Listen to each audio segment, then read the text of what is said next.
What's up? I'm Lloyd. I'm Rhoda. And I'm Irish. And today we're going to give you a little demonstration on how to use DMM and Breadboard. So without further ado, let's get started.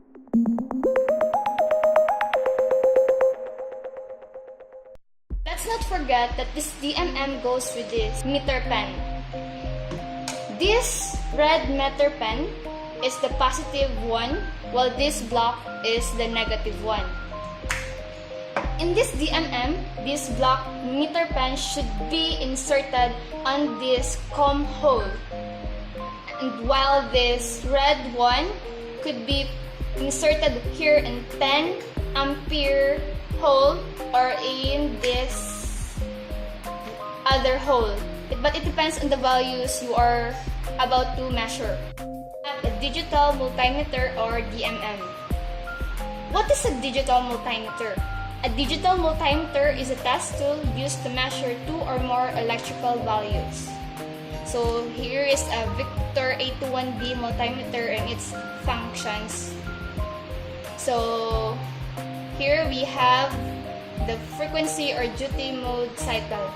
The measurement mode of current, frequency, duty cycle could be selected by pressing this button in AC, DC voltage or current gear. To select, press this button, the function could switch between DC, AC, and degrees Celsius, degrees Fahrenheit. the rel, The relative volume measurement. and the hold. The data hold. Press this button, the reading is locked. Press it again, the lock is cleared and enter normal measurement status. And this, The knob switch. It could be used to change the measurement function and range. there we have a DC battery sample and we're going to measure its voltage. So let's switch the knob switch to the voltage gear. So let's not forget the positive and the negative. Positive.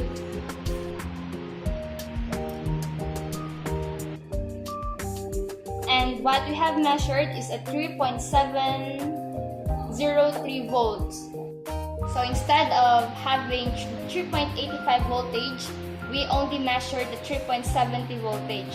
This could happen because the battery could have been depleted due to continuous use or any other outside reasons on why we were not able to get the exact value of this battery. So the next one now, we will measure an AC voltage. Let's select this to AC, then we have an AC voltage measurement. So here in the Philippines, the standard value of voltages in every household is 220.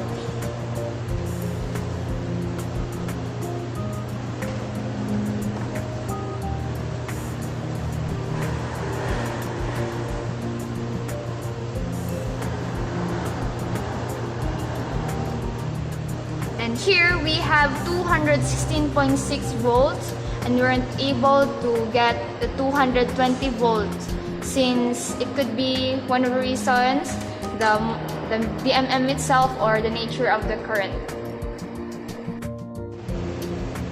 And now we will measure the resistance of this resistor. So let's rotate this knob switch to the resistance gear. And this is our resistor. This small thing is what we call resistor and you'll measure this.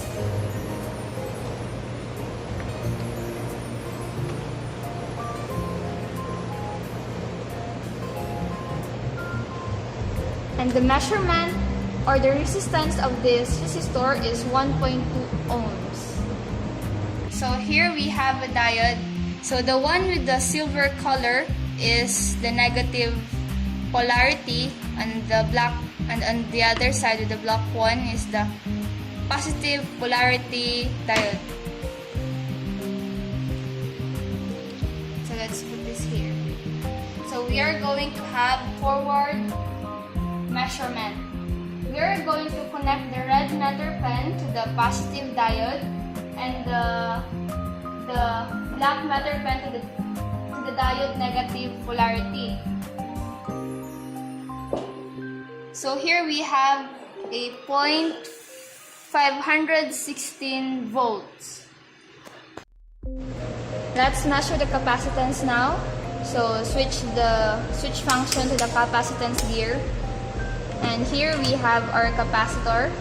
And we'll measure this capacitor and get its capacitance.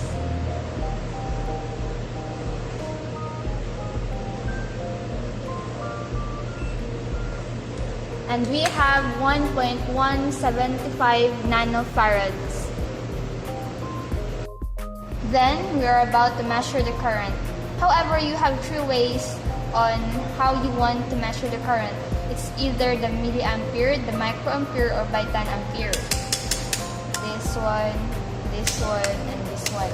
However, if you're going to measure the 10 ampere, make sure that this red meter pen will be transferred here since you can see the 10 ampere. And the last one is the temperature, which is in degrees Celsius. It's used to measure, of course, the temperature in degree of a tested circuit. And the last one is up. So we are over and we're done about our tutorial on using the DMM. So for this tutorial, we have the breadboard.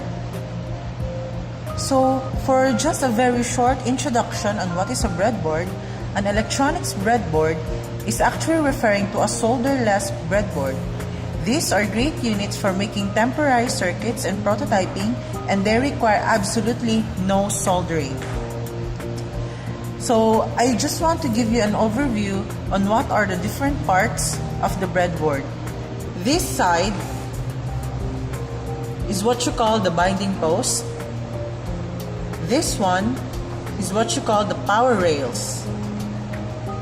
So as this one, also this one, the power rails.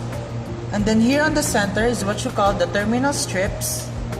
And then here on the center that separates these terminal strips is what you call the deep support.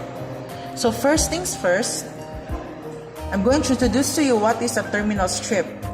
So a terminal strip actually contains metal clips, and these clips allow you to stick a wire or the leg of a component into the exposed holes on a breadboard, which then it will hold it in place. The next one is the power rails. The power rails is actually the place in which you should get the electricity to power your component. The next one is the deep support. So this deep support is actually created to isolate the terminal strips because these strips are independent with one another. For example, the strip here is totally different with the strip here, and also here, and so on. So basically, that is what a breadboard is. Hi! It's me again, Lloyd, with my friends Rhoda and Irish. And at this moment, we're about to give you our overall conclusions and insights about our little tutorial.